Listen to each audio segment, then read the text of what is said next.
Bons dias, boas noites, boas tardes.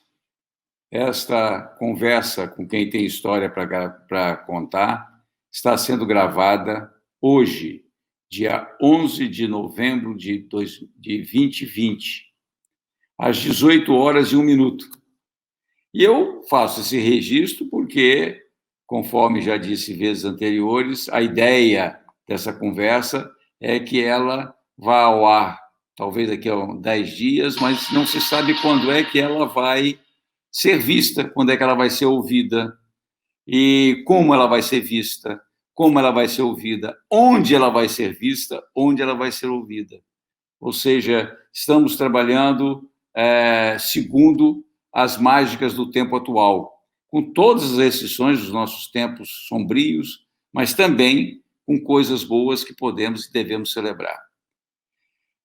Hoje eu vou conversar com quem tem histórias para contar, por uma pessoa que eu admiro muito pela maneira como se coloca no mundo, e na maneira como se coloca no mundo, como mulher, como profissional, como ser humana, como cidadã do mundo. Eu vou conversar, estou começando agora, dizendo boa noite no Brasil, Marta Luz, boa tarde na Colômbia, Marta Luz. Marta, nós nos conhecemos em algum momento do início desse século, numa atividade ligada à educação biocêntrica. Tá? E, obviamente, que a partir daí geramos uma relação que a mim encanta muito. Mas a minha primeira pergunta é como foi a sua entrada no mundo da dança da vida, segundo Rolando Toro? Oi, lindo, boa tarde. Saludos desde Colombia y muchas gracias por la invitación. Bueno, yo empecé a hacer biodanza en el 2005. Llegué buscando respuestas para la vida. Venía de una ruptura emocional fuerte. Y estaba en un momento de mi vida profesional de cambio. No sabía si ser empleada, no sabía si seguir siendo empresaria. Entonces era un momento de la vida de toma de decisiones. Y llegó la biodanza para... Entonces empecé a buscar varias cosas, empecé a buscar varias opciones y la biodanza llegó a mí porque alguien me la recomendó, alguien me dijo como es bonita, pruébala, te va a gustar. Y llegué y me quedé. Y sí, me sentí muy cómoda. Desde el primer momento sentí que me daba tranquilidad, sobre todo. No sabía que iba a darme respuestas, pero lo que sentía era tranquilidad. Y me quedé. E continua cada vez más ativa. Bueno, tú sabes, hice la formación como profesora de biodanza. Hoy en día no ejerzo como profesora de biodanza. No sería biocéntrico para mí por la cantidad de actividades que tengo, pero sí la practico. E pratica na vida, ¿no? Procuro hacerlo, procuro hacerlo. Y algo que me parece muy bonito, quiero decirlo, bueno, tú sabes, yo soy empresaria, tengo una empresa y hoy en día a la gente de Avenir, a las personas de Avenir, hacemos biodanza organizacional. Entonces es llevar algo que genera mucho beneficio tanto para las personas, una herramienta que genera mucho beneficio tanto a nivel individual como a nivel colectivo, como organización. Tuvimos que parar un tiempo por la pandemia y demás, pero ya estamos retomando virtualmente, pero estamos retomando ya. Marta Luz, conta para mim pouco de antes de eu ter te conhecido, como é que foi a sua opção pela medicina enquanto formação universitária? Quando é que você vislumbrou a ideia? Quando é que você sonhou em ser médica? Quando é que isso aconteceu pela primeira vez? Ou quando é que você teve consciência disso? Desde siempre, creo yo. Sí, en serio, mira, hay una influencia importante de mis papás. Ambos quisieron ser médicos. Mi mamá estudió biología y química, fue licenciada en biología y química y después hizo una maestría en salud pública en Estados Unidos, en la Universidad de Berkeley. Y, o sea, el enfoque hacia el cuidado de los demás como colectivo, pues siempre estuvo presente en mi casa por el lado de ella. Y mi papá también quiso ser médico, pero él fue visitador médico. Entonces, digamos que el tema de la salud ahí estaba en la casa, sí, siempre. Sin embargo, lo que definitivamente lo marcó fue una entrevista que escuché por televisión. Estamos hablando de los años 80, a unos indígenas de acá de Colombia y les decían que estos indígenas estaban muriendo de tuberculosis. Dentro de mi ignorancia, pero mi preocupación fue como, ¿cómo puede ser posible que terminando el siglo XX haya gente que se muera de tuberculosis? ¿Sí? No, eso no puede ser, o sea, hay que ayudar a esta gente para que no se muera de una enfermedad tan antigua y que le da a unas personas que están mal. Hoy en día la gente sigue muriéndose de tuberculosis, sí, pero para mí, y ya entiendo, pues, la enfermedad y, bueno, todas las variables y las dimensiones que afectan a la población para que exista la tuberculosis, pero para mí fue importante como, no, eso no puede seguir así, y decidí estudiar medicina. O sea, es como, sí, ayudar a los demás. Ou seja, foi a televisão que acabou te induzindo à medicina. Puro medio. Marta, eu gostaria que você compartilhasse com quem vier a te ouvir, a te ver, conforme eu disse há pouco, sem saber quando e onde, não interessa, o que interessa. Eu gostaria que você compartilhasse a sua experiência, já que você falou da motivação a ter sido a tuberculose entre indígenas da Colômbia. Como é que foi a sua experiência trabalhando como médica? Se não me falha a memória, você já tinha se formado em medicina quando você foi para o interiorzão, para a floresta colombiana, para trabalhar com os índios. Como é que foi isso, com os nativos? Como é que foi isso? Sí, sí, así es. Yo estuve en el Amazonas colombiano un año prestando el servicio social obligatorio. Aquí en Colombia, las personas que estudiamos carreras de la salud tenemos que hacer un año o 6 meses de trabajo con la comunidad. Y como experiencia humana fue maravillosa. Conocí, pues estuve con 2 grupos indígenas diferentes, conocí sus costumbres, pude conocer la comida de ellos. Además, como persona fue importantísimo porque fue la primera vez que me alejé de mi casa tanto tiempo. Yo aún vivía con mis padres, entonces fue salir a la vida. Entonces fue una prueba tanto personal como profesional. Fue muy interesante, conocí prácticas médicas típicas de ellos, de sus costumbres, y había entonces que hacer un equilibrio entre las prácticas médicas nuestras y las prácticas médicas tradicionales de ellos. Conocer un paisaje hermoso, conocer costumbres, comida y, bueno, medirme como persona. Sí, fue maravilloso, fue un año lindíssimo. Marta, me fala um pouco mais a esse respeito.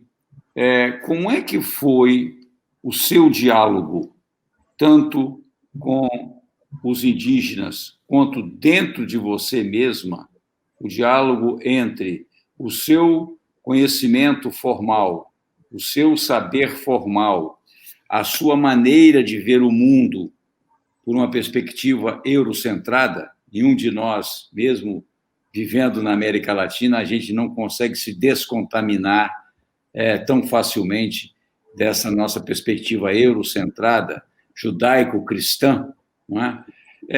Como é que foi esse diálogo com os nativos, com a perspectiva completamente... E eu gostaria que você elaborasse, se sinta muita vontade para elaborar, porque pode ser tanto da perspectiva da saúde e da cura, não é? Quer dizer, como é que nós, eurocentrados, vemos a saúde, como é que nós vemos a cura, por uma perspectiva formal da nossa medicina tradicional, da nossa medicina científica. Como é que foi esse choque também com os nativos, do ponto de vista como é que eles veem a saúde, como é que eles veem a cura? Sí, sí, fue muy interesante. Claro, hay que tener en cuenta que yo era muy joven, ¿sí? Entonces la experiencia pues no era tanta, no tenía experiencia, sí, lo que más tenía era información en la cabeza, o sea, academia ante todo, ¿sí? Sin embargo, hubo momentos de mucha reflexión. Me acuerdo una experiencia que tuve con una comunidad indígena en la que un curaca, es decir, como un chamán, el indígena médico, ¿sí?, de la tribu, estaba tratando a un niño que tenía diarrea. Y el niño estaba muy mal, porque estaba con mucha deshidratación, ¿sí? La diarrea era tal que le había generado deshidratación. Entonces el curaca hacía rezos, hacía movimientos, tocaba al niño y en algún momento hacía como que entraba su mano dentro del abdomen y le sacaba algo y lo mostraba, ¿sí? Y lo mostraba como, aquí está, aquí está. Claro, para mí eso fue como, esto es fraudulento completamente. Este hombre está engañando a la comunidad, ¿sí? Para mí fue un gran choque. Al día siguiente volví, eso fue en la zona rural, completamente rural, mitad de la selva. Al día siguiente tomé la lancha, pues que me llevaba hasta Leticia y le dije como a la persona superior mía, una médica que hoy en día es muy buena amiga mía, y le dije lo que te acabo de explicar. Y ella me dijo, no, no necesariamente es un fraude. Es que esa es la materialización de la enfermedad, ¿sí? O sea, es volverla visible, ¿sí?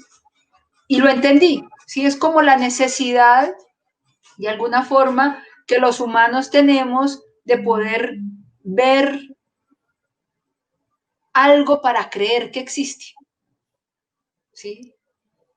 Y ya, y yo ya me tranquilicé, así como dije, este señor está estafando, este señor está mintiendo. Me dijo, no, no está mintiendo. Bajo sus creencias él está haciéndolo bien, ¿sí? Lo que está haciendo es mostrar lo que sacó, ¿sí? Eso fue, para mí fue muy importante, eso, ¿sí?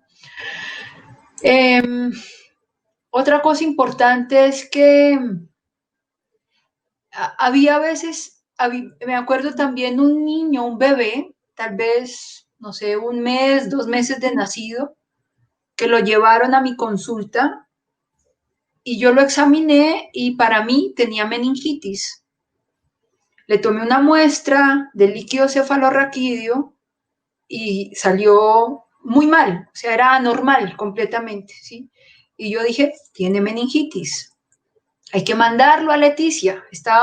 Leticia es la capital del estado de Amazonas en Colombia. Estábamos muy lejos, lejísimos, estábamos a 2 horas en avión y el avión va una vez a la semana, ¿sí? Estábamos a 2 semanas en barco, en lancha, ¿sí? Era muy difícil la situación.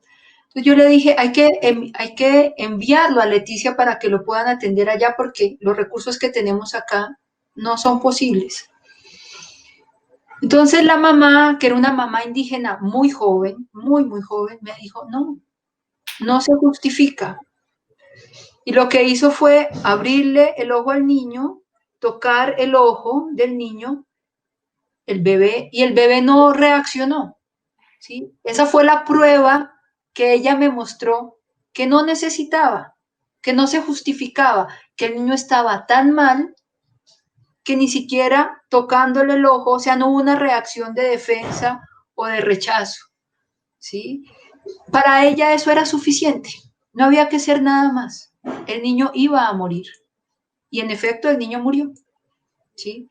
Entonces, para mí también fue muy fuerte como así, ¿cómo lo vamos a dejar morir? ¿Sí? Entonces, es como lo que según mi creencia, mi educación se debería hacer y lo que ellos también creían que se debería hacer o no hacer, ¿sí? Y por supuesto, lo respeté y el niño murió finalmente, ¿sí? Entonces, sí, hubo varias situaciones así que es como, mmm, esto me genera conflicto o me invita a reflexionar. Sí, también vi como personas que tenían, en español lo llamamos verrugas, ¿sí? Verrugas. Ok, Verrugas. ok, y es algo muy difícil de tratar, ¿sí? Es bastante complicado de mejorar. Yo vi cómo ellos tomaban espinas de plantas, de una planta específica, y se las enterraban en la verruga. Y entonces andaban con las manos con espinas en las plantas, en las verrugas, y se curaban. ¿Sí? Ni idea cuál era el nombre de la planta, ni idea cuál era la propiedad que tenía la planta o el principio activo de la planta para curar la verruga, ¿sí? Pero funcionaba. Entonces, cosas diferentes. Sí, claro, también había cosas en las que venían al hospitalito pequeñito, ¿sí? Con toda la expectativa y con toda la esperanza para que desde la medicina que yo sabía se pudiera ayudar también. E como é que foi? Compartilha um pouco daquilo que você deixou para eles. Teve alguma experiência em que o seu conhecimento foi aceito, apesar dessa diferença substancial do que é e do que não é real, não é? Porque quando você relatou a questão do abdômen e do pajé ou xamã retirando, me lembrei de uma radiografia, ou eu me lembrei de uma ultrassonografia, que eu também não estou vendo, mas eu acredito naquela coisa que está lá. E eles acreditam numa outra. Eu achei tão bonito, tão poético o que você está colocando. Poético nesse sentido de a gente olhar para perspectivas diferentes. Mas como é que, em algum momento, você sentiu que a sua intervenção, o seu aconselhamento foi acatado? Eles foram mais flexíveis? Yo pienso que sí, tal vez para pocas personas, pero sí, y ya te voy a explicar. Algo importante es que tanto ellos como comunidad, como nosotros, sabemos que somos aves de paso, somos temporales, ¿sí? Entonces, estamos durante un tiempo y después viene otro médico, ¿sí? Y puede ser que ese médico diga cosas diferentes, ¿sí? O puede ser que tenga intereses diferentes. Entonces, algo que se podía hacer, porque pues sí, era el control de crecimiento y desarrollo de los niños. Desde el nacimiento hasta los 5 años, hay programas muy específicos para evitar la mortalidad, para evitar enfermedades diarreicas, para mantener los programas de vacunación al día, ¿sí? Entonces, la recomendación es año hay que llevarlo mensualmente, el segundo año hay que llevarlo cada 2 o 3 meses, y después cada 6 meses y después anualmente los primeros 5 años, ¿sí?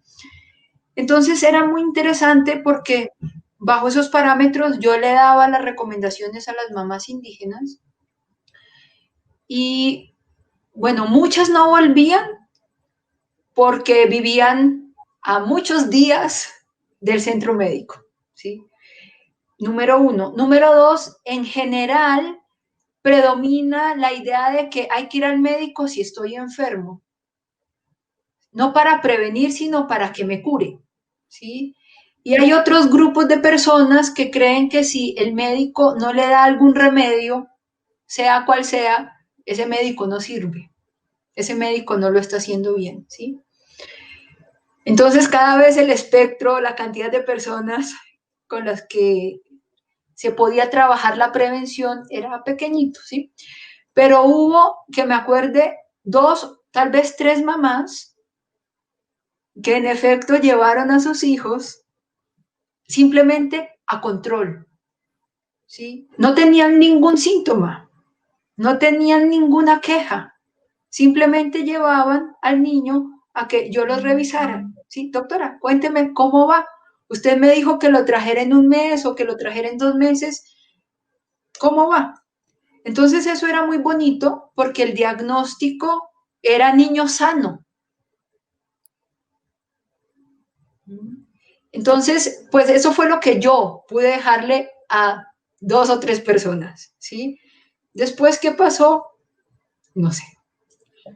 Que maravilha. Marta Lúcia, a gente vai fazer um breve intervalo e a gente já volta para continuar minha conversa com Marta Luz, que tem tantas histórias para contar. Já já a gente volta. Listo, gracias.